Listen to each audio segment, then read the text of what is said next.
আরবের লোকেরা তারা তাওয়াফ করত উলঙ্গ অবস্থায়। আরবের লোকেরা তাওয়াফ করত উলঙ্গ অবস্থায়। দিনের বেলায় পুরুষেরা তাওয়াফ করত, আর রাতের বেলায় মহিলারা তাওয়াফ করত। তারা বলতো যে কাপড় দিয়ে আমরা গুনাহ করি, এই কাপড় দিয়ে আল্লাহর ঘর তাওয়াফ করব, এটা তো হতে পারে না। যে কাপড় দিয়ে আমরা গুনাহ করি কাপড় পরে, এই কাপড় পরে বাইতুল্লাহ তাওয়াফ করব, এটা হতে পারে না, এটা হতে পারে না। কথা একবারে খারাপ না, কথা বলে ঠিক কিনা? কথা তো একবারে খারাপ শোনা যায় না। যে কাপড়টা দিয়ে গুনাহ করলাম, এই কাপড়টা দিয়ে বাইতুল্লাহর পাশে আমি ঘুরবো, তাওয়াফ করবো, এটা কিভাবে হয়? এটা আবার আপনার যুক্তি আকলে একটা বললো, আর সেটার উপর আমল শুরু করে দিলাম, বলে না এটা হবে না। আল্লাহ কি বলেছেন, রাসূলুল্লাহ কি বলেছেন, সেদিকে আমাদেরকে ফলো করতে হবে, খেয়াল করতে হবে। আল্লাহ কি বলছেন, এই কাপড় পরে যেটা পরে গুনাহ করলাম, এইটা পরে তাওয়াফ করা যাবে না, এমন কথা কি আল্লাহ বলেছেন? এটা আমাদেরকে দেখতে হবে। আল্লাহ সুবহানাহু ওয়া তাআলা বলেন, ইয়া বানি আদম খুযু যিনাতাকুম ইনদা কুল্লি মাসজিদ ওয়া কুলু ওয়াশরাবু ওয়া লা তুসরিফু ইন্নাহু লা ইউহিব্বুল মুসরিফিন। আল্লাহ পাক রব্বুল আলামিন বলেন, হে আদম সন্তান, তোমার প্রতি তোমার রব তোমার যেই শোভা সৌন্দর্যের উপকরণ তোমাদের জন্য সৃষ্টি করেছেন, এগুলি তোমরা গ্রহণ করো। ইনদা কুল্লি মসজিদ, প্রতি নামাজের সময় এই শোভাগুলি তোমরা গ্রহণ করে নাও। নামাজের সময় তোমরা কাপড় পরে সতরটা ঢেকে নাও। নামাজের সময় উলঙ্গ থাকা যাবে না। আল্লাহ পাক রব্বুল আলামিন যেইভাবে বলবেন সেইভাবে আমল করতে হবে। আমার যুক্তি আমার আকলে না বলে, বলে আল্লাহ তাআলার যুক্তির সামনে, আল্লাহর আদেশের সামনে আমাদের যুক্তি, আমাদের ইচ্ছা মতো আমরা জীবন যাপন করতে পারবো না। আল্লাহ তাআলা যেইভাবে চান সেইভাবেই আমাদেরকে চলতে হবে। ফাআলুল লিমা ইউরিদ ইয়াফআলু মা ইয়াশাউ ওয়া ইখতার। আল্লাহ যা চান আল্লাহ তাই করেন, আমরা যা চাই আমরা তাই করতে পারবো না, ঠিক কিনা? আমরা যা চাই তাই করতে পারবো না। মন যা চাই সেটাই করতে পারবো একমাত্র জান্নাতে। আল্লাহর জান্নাতে যাওয়ার পর আর কোনো বাধা নাই, কোনো নিষেধ নাই। লা মাকতুআতি ওয়ালা মামনুআ, কোনো বাধা দেয়া হবে না, কোনো নিষেধ করা হবে না। ওটা হলো আল্লাহর জান্নাত মুমিনদের জন্য। আর দুনিয়ার মধ্যে কাফের বেঈমানদের, এদের সাথে আল্লাহর মুআমালা হচ্ছে যা মন চাই তাই করো, তোমাদের কোনো খবর নাই।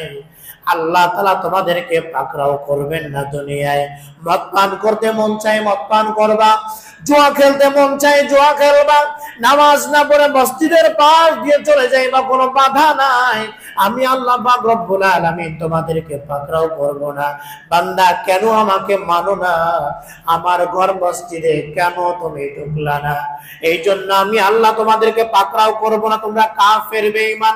দুনিয়ার মধ্যে আমি আল্লাহ পাক স্বাধীনতা দিয়ে দিলাম, এই জন্য এদেরকে দেখে আক্ষেপ করা যাবে না, আফসোস করা যাবে না। কাফের বেঈমানদের জন্য দুনিয়াটাই হলো জান্নাত, আর মুমিনদের জন্য দুনিয়াটাই হলো কয়েদখানা। মুমিনরা যা ইচ্ছা তাই করতে পারবে না, একজন মুমিন যা ইচ্ছা তাই দেখতে পারবে না, একজন মুমিন যা ইচ্ছা তাই খাইতে পারবে না। খাওয়া আল্লাহ সুবহানাহু ওয়া তাআলা বলেন, উতলু মা উহিয়া ইলাইকা মিনাল কিতাবি ওয়া আকিমিস সালাহ। হে রাসূল, ওহীর মাধ্যমে আপনার উপর যে কুরআন নাযিল করা হয়েছে, উতলু, এই কুরআন কারীম তেলাওয়াত করেন। ওয়া আকিমিস সালাহ, এবং নামাজ কায়েম করেন। ওয়া আকিমিস সালাহ, নামাজ কায়েম করেন। নামাজ কায়েম করলে কি হবে? ইন্নাস সালাহ, নিশ্চয়ই নামাজ মানুষকে অশ্লীল বেহায়া করা, গুনাহের কাজ থেকে বিরত রাখবে। এই হচ্ছে আয়াতে কারিমার সংক্ষিপ্ত অনুবাদ। রাসূলুল্লাহ সাল্লাল্লাহু আলাইহি ওয়াসাল্লাম বলেন, লা সালাতা লিমান লাম ইউতি'স সালাহ। যে ব্যক্তি নামাজের আনুগত্য করে না, এই ব্যক্তির নামাজ হয় না। যে ব্যক্তি নামাজের পাবন্দি করার আনুগত্য করে না, এই ব্যক্তির নামাজ হয় না। আর নামাজের আনুগত্য হচ্ছে আন তানহা আনিল ফাহশাই ওয়াল মুনকার। নামাজের আনুগত্য হলো অশ্লীল বেহায়াপনা যাবতীয় গুনাহ থেকে বিরত থাকা। আমার আপনার নামাজ যে কবুল হচ্ছে, নামাজ যে হচ্ছে, এটা বুঝবো আমরা তখন যখন আমরা গুনাহ থেকে বাঁচতে পারব। যখন আমরা গুনাহ থেকে বাঁচতে পারবো তখন বুঝতে পারবো আমার নামাজ হচ্ছে। নামাজও চলবে, গুনাহও চলবে, হতে পারবে না। আল্লাহ তাআলা বলছেন তানহা আনিল ফাহশাই ওয়াল মুনকার। হাদিসের মধ্যে আসছে যে ব্যক্তি নামাজ তাকে গুনাহ থেকে বিরত রাখে না, লাম ইয়াজিদহু ইল্লা বু'দান। এই নামাজ আল্লাহ তাআলার থেকে তার দূরত্বই বাড়াইতে থাকে। যে নামাজ বান্দাকে গুনাহ থেকে বাঁচায় না, এই নামাজ আল্লাহর সাথে বান্দার সম্পর্ক তৈরি করে না, বরং দূরত্ব তৈরি করে। ওয়া আকিমিস সালাহ, আল্লাহ সুবহানাহু ওয়া তাআলা বলেন, হে রাসূল নামাজ কায়েম করো। এই নামাজের জন্য অনেকগুলি বিষয় আছে। নামাজ আদায়ের আগেই আপনার জন্য জরুরি আল মুহাফাজাতু আলা শুরুতিস সালাহ, এই শর্তগুলি আদায় করা, হেফাজত করা। নামাজে দাঁড়াবার জন্য যেগুলি প্রয়োজন এগুলি সঠিকভাবে আদায় করা। 1 নাম্বার, শরীরটাকে পবিত্র করা।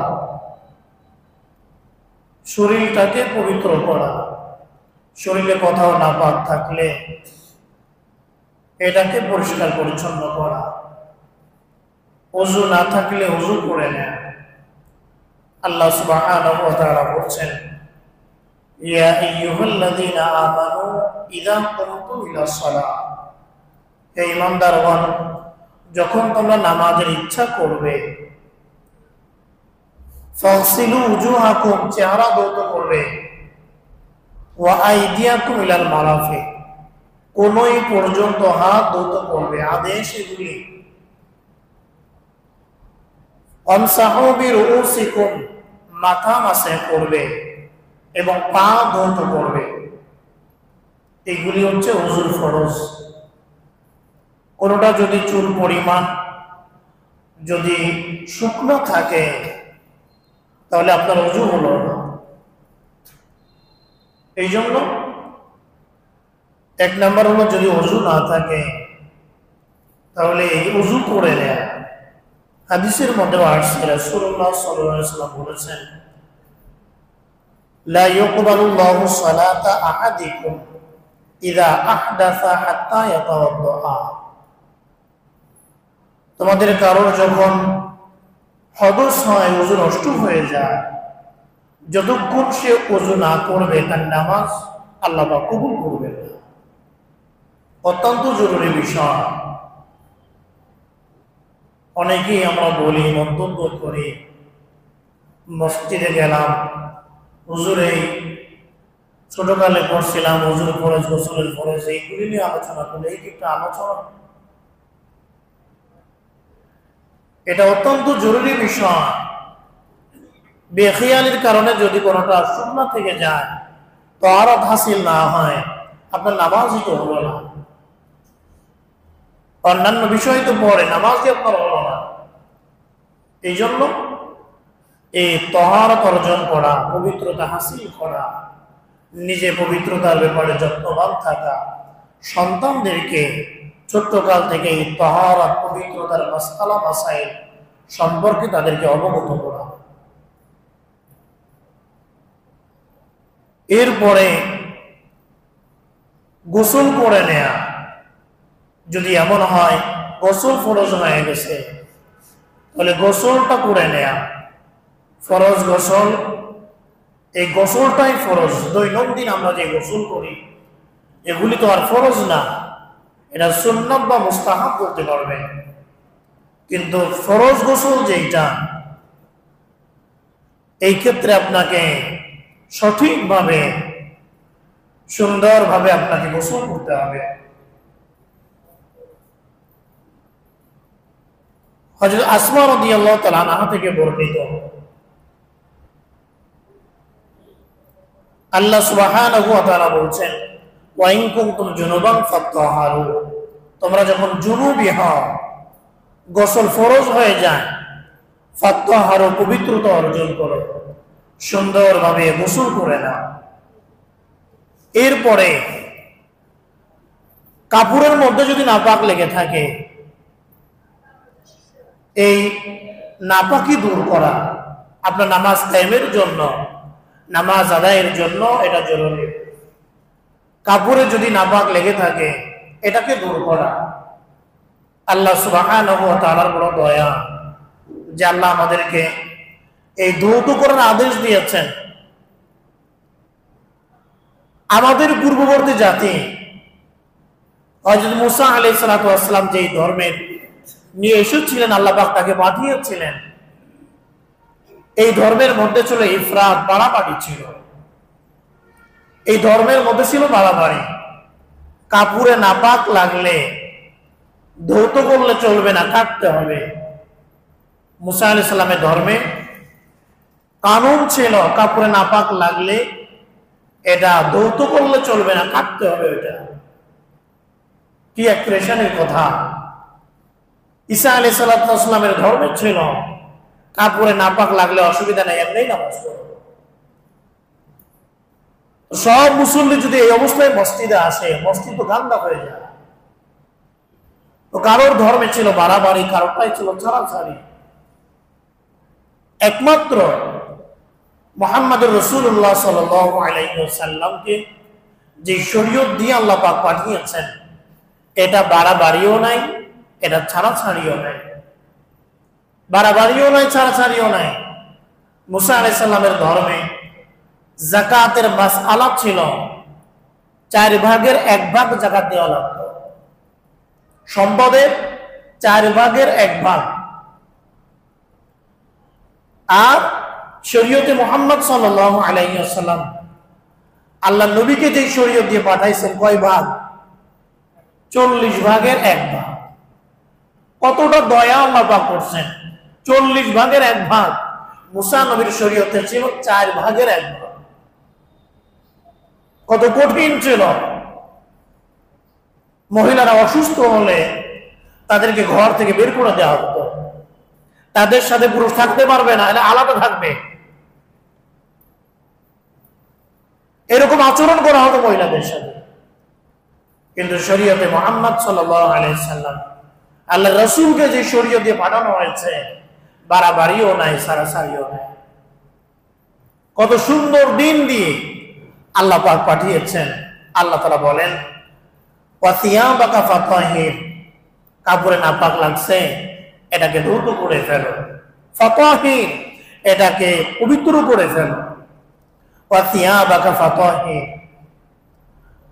হযরত আসমা রাদিয়াল্লাহু তাআলা আনহা থেকে বর্ণিত, তিনি বলেন, জাত ইমরাতুন নবী সাল্লাল্লাহু আলাইহি ওয়াসাল্লাম, একজন মহিলা আসছেন নবীজির কাছে, এসে বলতেছেন, আর আইতা ইহদানা তাঈদু ফি সাওব কাইফা তাসনাউ, হে আল্লাহর রাসূল, আমাদের কারোর কাপড়ের মধ্যে যদি হায়েজের রক্ত লেগে যায়, কাইফা তাসনা, সে কি করবে, কিভাবে এটাকে পাকসাফ করবে, পবিত্র করবে? রাসূলুল্লাহ সাল্লাল্লাহু আলাইহি ওয়াসাল্লাম বলেন, তাহুতুহু সুম্মা তাকুররুসু, আল্লাহ রাসূল বললেন, প্রথমে সে এই নাপাক রক্তটাকে ঘষে এখান থেকে উঠিয়ে ফেলবে। এরপর পানি দ্বারা এটাকে ধৌত করবে, পরিষ্কার করবে। সুম্মা ইউসাল্লি ফি, এরপরে সে নামাজ পড়বে। অতুসাল্লি ফি, এরপরে সে নামাজ পড়বে কাপড় দিয়ে।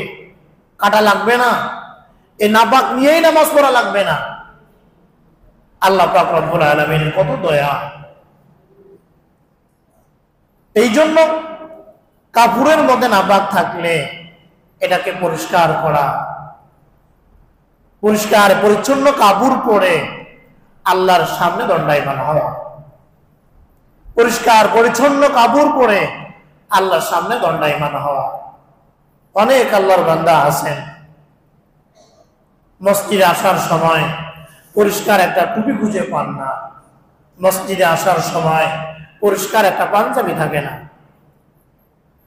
উচিত ছিল এই পোশাকটাই তার থাকা, সে যেখানেই যাবে এই পোশাকটাই পরে যাবে। কিন্তু ঈদের সময়, অন্যান্য সময় দামি দামি প্যান্ট পরবে, শার্ট পরবে, গেঞ্জি গায়ে দিবে, পাঞ্জাবির বেলায় নেই।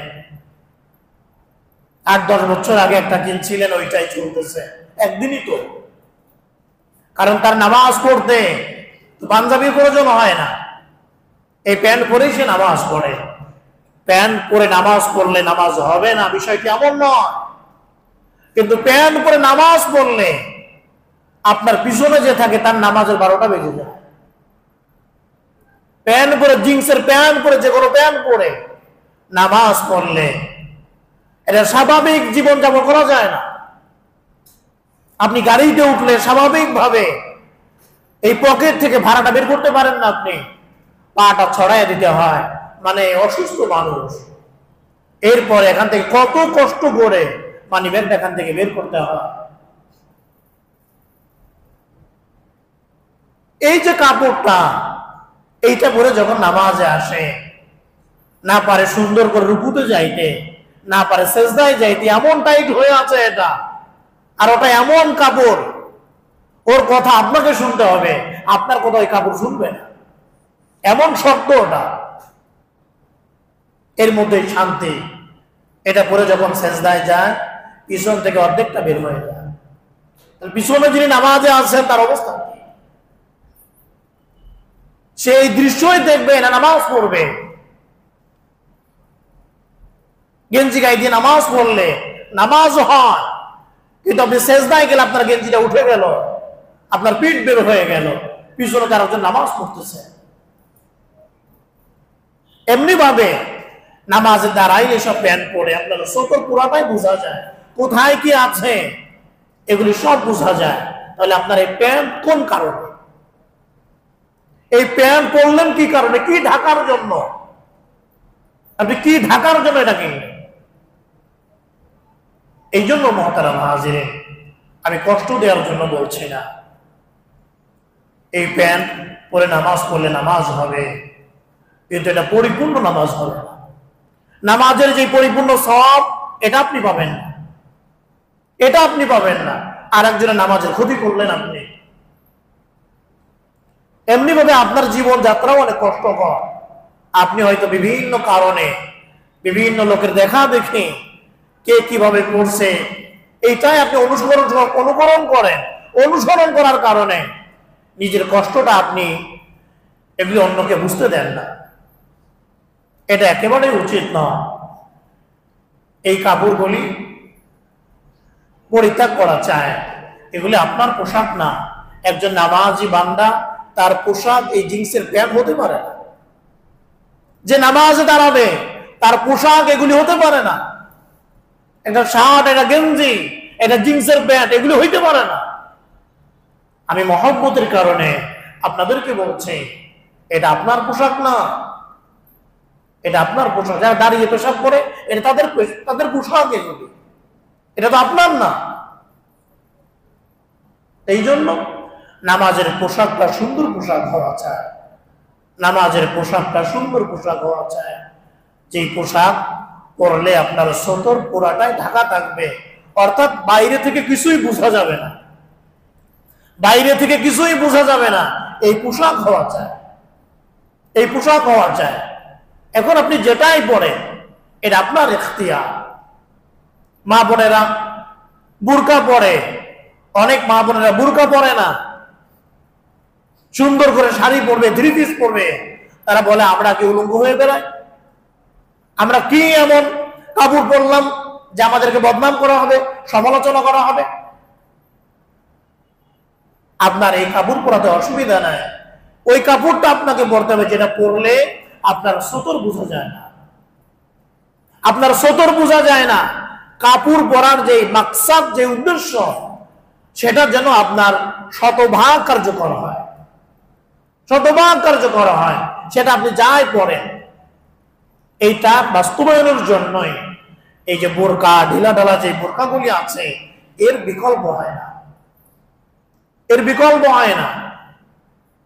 রাসূলুল্লাহ সাল্লাল্লাহু আলাইহি ওয়াসাল্লামের সময় মহিলারা চাদর দিয়ে নিজেদেরকে ঢাকতেন, চাদর দিয়ে নিজেদেরকে ঢাকতেন, কোনো কিছুই দেখা যেত না।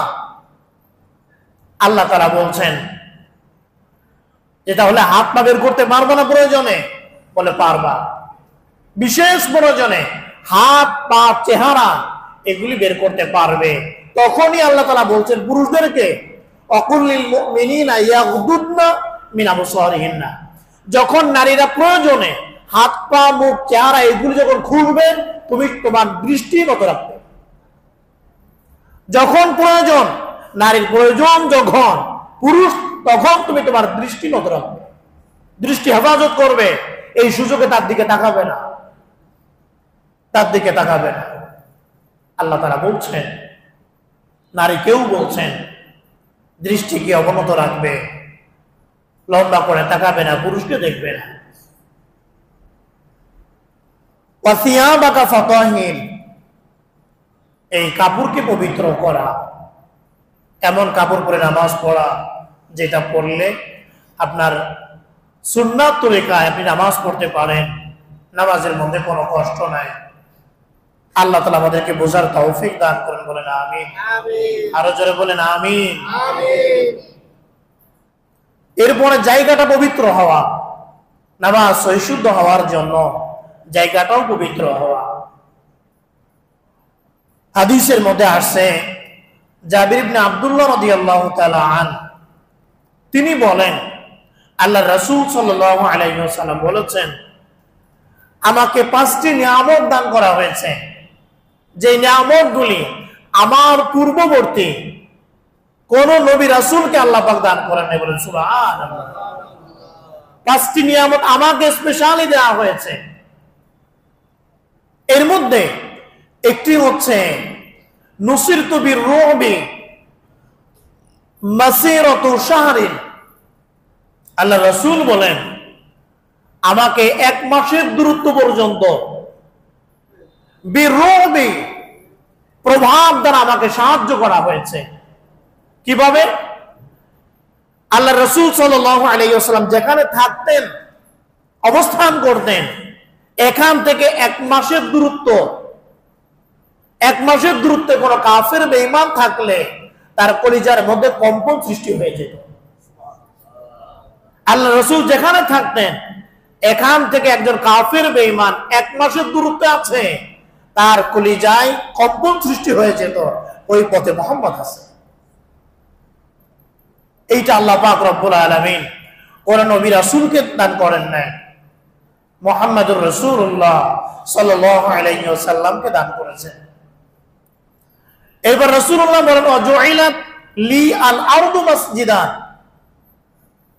আমার জন্য পুরা ভূমিটাকে আল্লাহ পাক মসজিদ বানিয়ে দিয়েছেন, পুরা ভূমিটাকে মসজিদ বানিয়ে দিয়েছেন। ওয়াতাহুরা, এবং এটাকে পবিত্র করে দিয়েছেন। অতএব আমার উম্মত যেখানেই থাক, নামাজের সময় হয়ে গেলে সে সেখানেই নামাজ পড়ে নেবে, সে সেখানেই নামাজ পড়ে নেবে। আল্লাহ তাআলা পুরাটাকেই মসজিদ বানিয়ে দিয়েছেন, সেজদার জায়গা বানিয়ে দিয়েছেন। এরপর রাসূলুল্লাহ সাল্লাল্লাহু আলাইহি ওয়াসাল্লাম বলেন, 3 নাম্বার, ওয়া উহিল্লাত লিয়াল গনাইম, গনিমতের মাল আমার জন্য হালাল করা হয়েছে। আর 4 নাম্বার হলো, আল্লাহ রাসূল বলেন, অন্যান্য নবী রাসূলদেরকে আল্লাহ পাক পাঠিয়েছিলেন ইলা কওমি খাসাতান, একটা সম্প্রদায়ের নিকট, একটা কওমের নিকট। এই এলাকার জন্য এই রাসূল, এই এলাকার জন্য এই নবী, এইভাবে কোন গোত্রের জন্য, কওমের জন্য আল্লাহ পাক পাঠিয়েছিলেন। আর অবুইস্তু ইলা নাসি কাফা, আমাকে পাঠানো হয়েছে পুরা বিশ্ব জগতের মধ্যে যত মানুষ, সকলের জন্য আমাকে পাঠানো হয়েছে, সবার জন্য আমাকে পাঠানো হয়েছে। সর্বশেষ আল্লাহ রাসূল বলেন, ওয়া উতিতু আশ-শাফাআত, আমাকে সুপারিশ করার ক্ষমতা দেয়া হয়েছে, সর্বজনীন সুপারিশ করার অধিকার আমাকে দেয়া হয়েছে।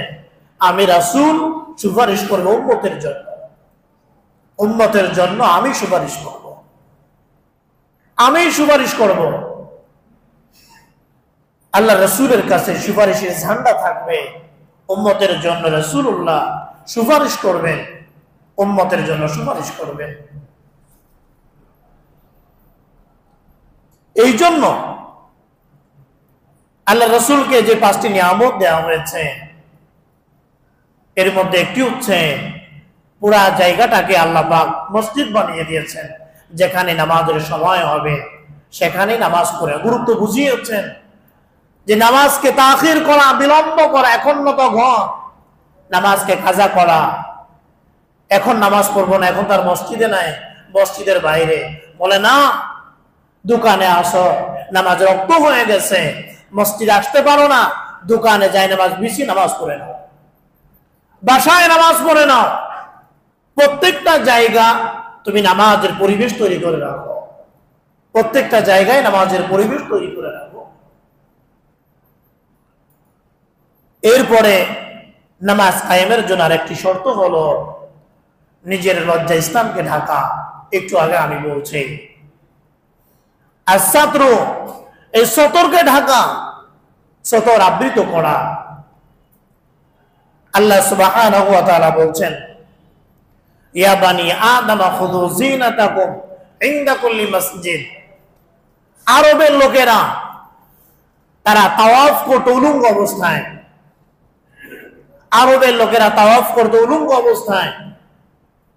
দিনের বেলায় পুরুষেরা তাওয়াফ করত, আর রাতের বেলায় মহিলারা তাওয়াফ করত। তারা বলতো যে কাপড় দিয়ে আমরা গুনাহ করি, এই কাপড় দিয়ে আল্লাহর ঘর তাওয়াফ করব, এটা তো হতে পারে না। যে কাপড় দিয়ে আমরা গুনাহ করি কাপড় পরে, এই কাপড় পরে বাইতুল্লাহ তাওয়াফ করব, এটা হতে পারে না, এটা হতে পারে না। কথা একবারে খারাপ না, কথা বলে ঠিক কি না? কথা তো একবারে খারাপ শোনা যায় না। যে কাপড়টা দিয়ে গুনাহ করলাম, এই কাপড়টা দিয়ে বাইতুল্লাহর পাশে আমি ঘুরবো, তাওয়াফ করবো, এটা কিভাবে হয়? এটা আমার আপনার যুক্তি আকলে একটা বললো, আর সেটার উপর আমল শুরু করে দিলাম, বলে না এটা হবে না। আল্লাহ কি বলেছেন, রাসূলুল্লাহ কি বলেছেন, সেদিকে আমাদেরকে ফলো করতে হবে, খেয়াল করতে হবে আল্লাহ কি বলছেন। এই কাপড় পরে যেটা পরে গুনাহ করলাম, এটা পরে তাওয়াফ করা যাবে না, এমন কথা কি আল্লাহ বলেছেন? এটা আমাদেরকে দেখতে হবে।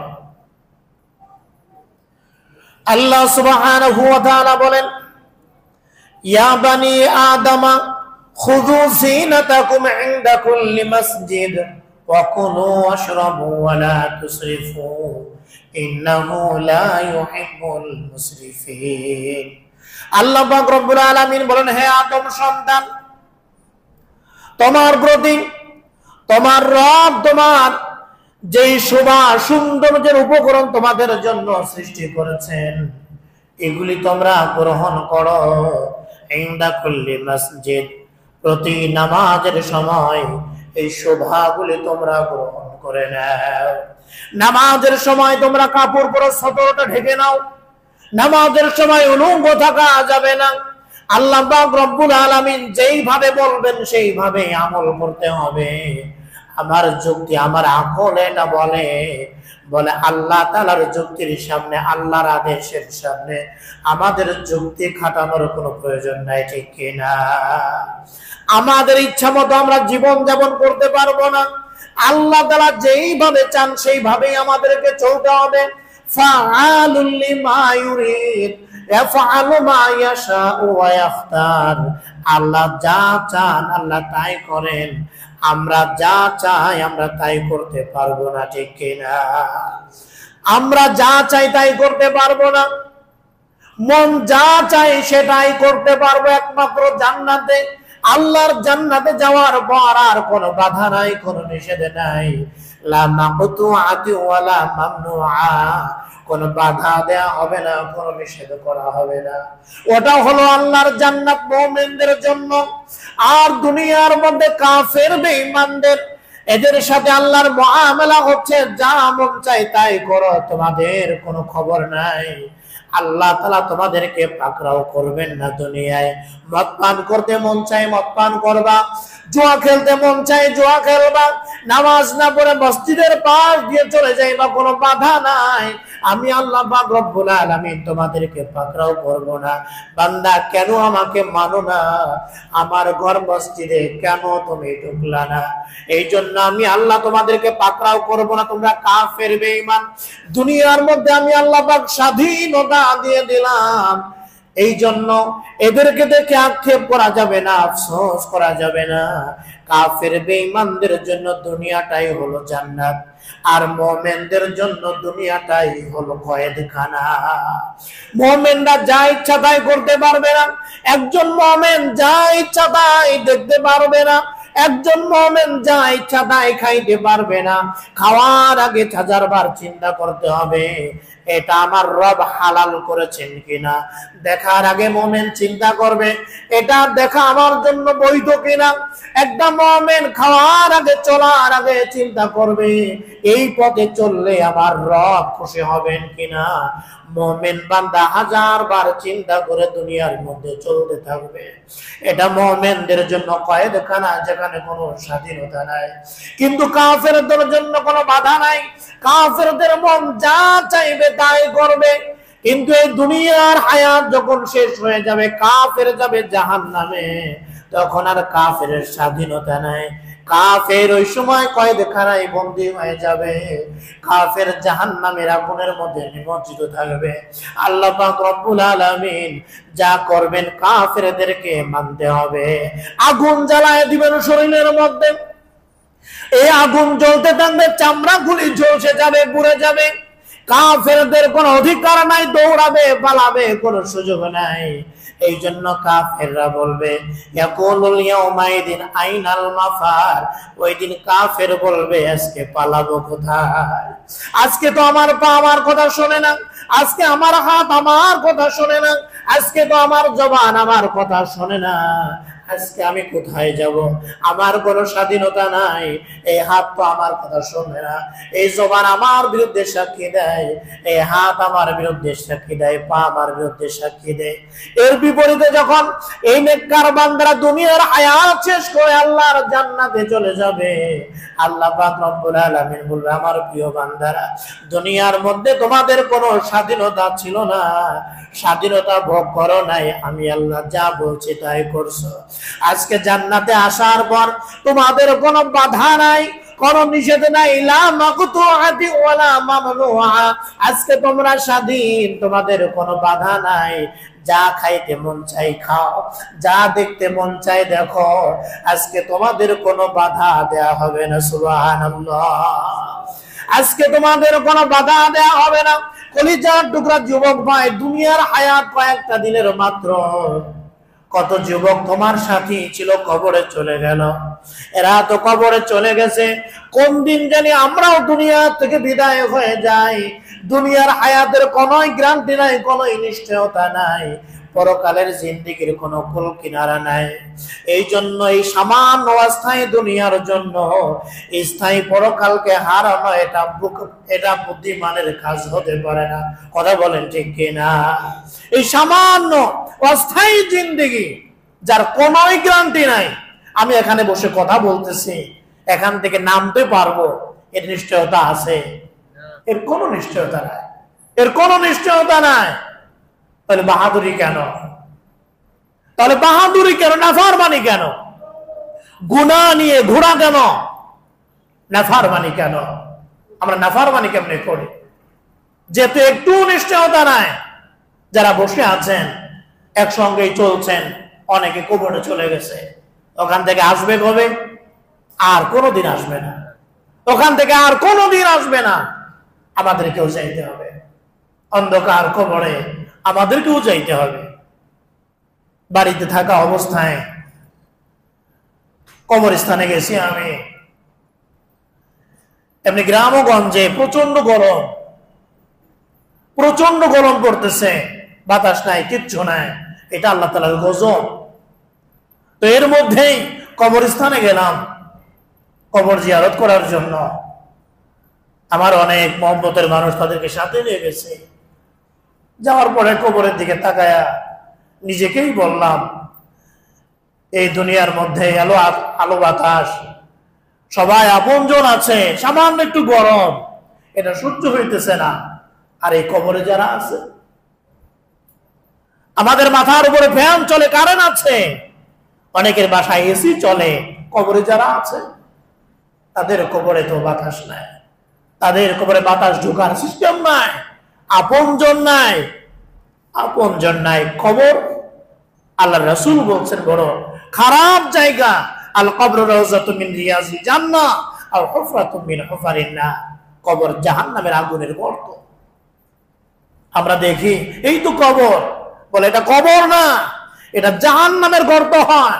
কবর আবার জান্নাতের বাগান হয়। তাহলে এখানে যারা শুয়ে আছে তাদের কি অবস্থা? কবরের পাশে সন্তান কাঁদে, স্বামী কাঁদে, আর ওখানে ঘুমিয়ে আছে আল্লাহর বান্দা বান্দি, ঘুমিয়ে আছে। কি অবস্থা? এখানে কি তারাই থাকবে? এই কবরস্থানে আমার থাকা লাগবে না? এখানে তো যে কোনো সময় আমার লাশটা হাজির হয়ে যাইতে পারে, যে কোনো সময়। নিজেকেই বললাম এই গরম সহ্য করতে পারি না, তাহলে কবরের এই গরম সহ্য করবো কেন? কবরের এই গরম সহ্য করবো কিভাবে? কবরের শান্তির জন্য, কবরটা যেন জান্নাতের বাগান হয়, সেজন্য কি পরিমাণ আমল করেছে আমরা, কি পরিমাণ আমল করেছে, কি পরিমাণ আমল করেছে। একটু চিন্তা করা, মাঝে মধ্যে কবরস্থানে যাওয়া, কবরের মানুষদের সাথে কথা বলা। আল্লাহ রাসূল সাল্লাল্লাহু আলাইহি ওয়াসাল্লাম কবর জিয়ারতে যাইতেন, যে বলতেন, আসসালামু আলাইকুম ইয়া আহলাল কুবুর ওয়া ইন্না ইনশাআল্লাহু বিকুম লাহিকুন। অচিরেই আমি তোমাদের সাথে মিলিত হব। তোমরা যে কাতারে আছো, মাটির নিচে তোমাদের ঘর, এখানে আমি অচিরেই আসব। আমার কোনো গ্যারান্টি নাই, 1 বছর 2 বছর 6 মাস গ্যারান্টি নাই, অচিরেই আমি আসবো তোমাদের কাছে। ওয়া ইন্না ইনশাআল্লাহু বিকুম লাহিকুন, আমি আসব। আমাদের উচিত কবরস্থানে যাওয়া। আমরা ভুলেই যাই। একটা লোক মারা গেলে এলাকায় কিছুদিন মন ভাঙ্গা অবস্থায় থাকে, একটু মুসল্লি বেশি হয়। যেই বাড়ির লোক মারা গেল সবাই মসজিদে আসে, 1 দিন 2 দিন সব শেষ হয়ে যায়। আবার টিভি চলতে থাকে, আবার গান বাদ্য চলতে থাকে, নামাজ ছাড়া শুরু হয়ে যায়। আগের মতো এই বাসায় একজন লোক ছিল, ভুলেই যায়। এই বাসায় একজন লোক ছিল। এখানে যারা আছেন, মুরব্বী যারা আছেন, আপনাদের বাবা ছিলেন, আপনাদের দাদা ছিলেন, বলেন তো বাসায় গেলে মনে পড়ে কিনা এই বাসায় আমার আব্বা ছিল, আমার যে একজন বাবা ছিল, আমার যে একজন দাদা ছিল, এটা মনেই নেই। চলাফেরা দেখলে এমন মনে হয় এইভাবেই মনে হয় দুনিয়াতে আসছে, এইভাবেই মনে হয় দুনিয়াতে আসা। আমার যে বাবা ছিলেন চলে গেছেন, দাদা ছিলেন চলে গেছেন, আমাকেও যেতে হবে। একটা বারের জন্য আমরা এটাকে মনে রাখি না, চিন্তা করি না। মুহতারাম হাজিরিন, এই জন্য আল্লাহ সুবহানাহু ওয়া তাআলা যেইভাবে চান সেইভাবেই আমাদেরকে চলতে হবে, আমাদের ইচ্ছা মতো হলে হবে না। তো মক্কার কাফির মুশরিকরা তাওয়াফ করতো উলঙ্গ অবস্থায়, দিনের বেলায় পুরুষ, রাতের বেলায় মহিলা। তারা বলতো যে কাপড় পরে গুনাহ করি, এই কাপড় পরে আল্লাহর ঘর তাওয়াফ করবে, এটা হবে না। আল্লাহ সুবহানাহু ওয়া তাআলা আয়াতে কারিমার মধ্যে বলছেন, কুল মান হাররামা যিনাতাল্লাহ ইল্লাতী আখরাজা লিইবাদি ওয়া তাইয়্যিবাতি মিনার রিজক আল্লাহ পাক রব্বুল আলামিন বলেন, আল্লাহ তাআলা আপন বান্দাদের জন্য যেটা হালাল করেছেন, এটা হারাম করার কে আছে? কে এটাকে হারাম করবে? কেন তুমি বললে এই কাপড় পরে তাওয়াফ করা যাবে না? এটা হারাম কে করলো? যেটা আল্লাহ হালাল করেছেন সেটা হারাম করলো কে? কুল মান হাররামা যিনাতাল্লাহ। এবং তারা বলতো আমাদের এই কর্মপন্থা, এই যে লুঙ্গ হয়ে আমরা তাওয়াফ করি, এটা যদি খারাপই হতো তাহলে আল্লাহ আমাদেরকে রিজিক দেন কেন? আল্লাহ আমাদেরকে সম্পদ দেন কেন? তাহলে বোঝা যায় যে আল্লাহ এটা পছন্দ করেন। আল্লাহ এটা পছন্দ করেন। আল্লাহ পাক রব্বুল আলামিন আয়াতের মধ্যে বলছেন, কুল হিয়া লিল্লাযিনা আমানু ফিল হায়াতিদ দুনিয়া খালিসাতান ইয়াউমাল কিয়ামা। আল্লাহ তাআলা বলেন সূরা আরাফের মধ্যে, আল্লাহ পাক বলেন, এই যে ধন সম্পদের অধিকারী তোমরা, এগুলি আল্লাহ পাক তোমাদের জন্য দেন না। এগুলি আল্লাহ পাক রব্বুল আলামিন তার প্রিয় বান্দা বান্দীদের জন্য এই নিয়ামতগুলি আল্লাহ পাক দান করেন। বৃষ্টি যে হয় এটা কাফের বেঈমানদের জন্য না, বৃষ্টি হয় ঈমানদারদেরকে লক্ষ্য করে। আল্লাহ পাক রিজিক দেন, ফল ফসল ভালো হয়, এটা কাফেরদের কারণে নয়, আল্লাহর প্রিয় বান্দাদের কারণে আল্লাহ পাক এই নিয়ামতগুলি দেন। তারা এই নিয়ামত খেয়ে আল্লাহর গোলামি করবে আনন্দ চিত্তে। আল্লাহ পাক ঈমানদারদের কারণে দেন, কাফের বেঈমানদের কারণে দেন না। আল্লাহ পাক বলেন ফিল হায়াতিদ দুনিয়া, এটা দুনিয়ার মধ্যে আমার প্রিয় বান্দাদের জন্য, খালিসাতান ইয়াউমাল কিয়ামা, বিশেষ করে কিয়ামতের ময়দানের জন্য, পরকালের জন্য, বিশেষ করে পরকালের জন্য। পরকালে চুল পরিমাণ নিয়ামত তোমরা পাবে না। আল্লাহ পাক চুল পরিমাণ নিয়ামত কাফের মুশরিকদেরকে দিবেন না, চুল পরিমাণ না। এই দুনিয়ার মধ্যে তারা অনেক ভালো চলে, অনেক ভালো দেখা যায়। এই ডোনাল্ড ট্রাম্প, সে কাতার থেকে যে হাদিয়া পাইছে, একটা বিমান তাকে হাদিয়া দেওয়া হয়েছে, বিশাল বড় অট্টালিকা, এমন কিছু নাই যে বিমানের মধ্যে নাই। সে যেখানেই যাবে নিজ প্রাসাদ ওয়াশিংটন সাথে করে নিয়ে যাবে, এরকম করে একটা বিমান তাকে উপহার দেওয়া হয়েছে।